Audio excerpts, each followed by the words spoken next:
وأقبح من الخمر وأشد فتكا تلك الحبوب المخدرة التي تفسد العقول والنفوس والقيم.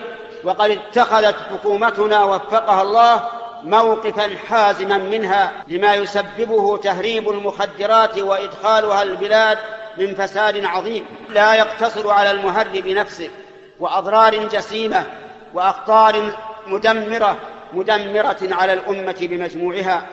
ويلحق بالمهرب الشخص الذي يستورد أو يتلقى المخدرات من الخارج يمون بها المروجين، لأنه بفعله هذا يعتبر من المفسدين في الأرض وممن تأصل الإجرام في نفوسهم. وإننا في مقامنا هذا نسأل الله تعالى أن يزيد ولاة أمورنا من فضله. اللهم زدهم من فضلك وأعنهم على كف الشر والفساد، وثبت أقدامهم وارزقهم الثبات على الصلاح والرشاد. ونسأل الله تعالى في مقامنا هذا أن يهدي أولئك الذين ابتلاهم بهذه الخمور وبهذه المخدرات. نسأل الله أن يهديهم بوازع الإيمان قبل رادع السلطان.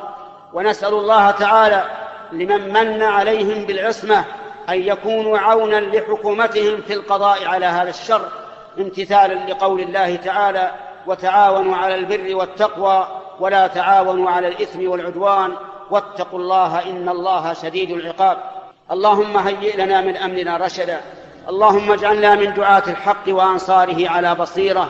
اللهم إنا نسألك أن تغفر لنا ولوالدينا ولجميع المسلمين، والحمد لله رب العالمين، وصلى الله وسلم على نبينا محمد وعلى آله وصحبه أجمعين.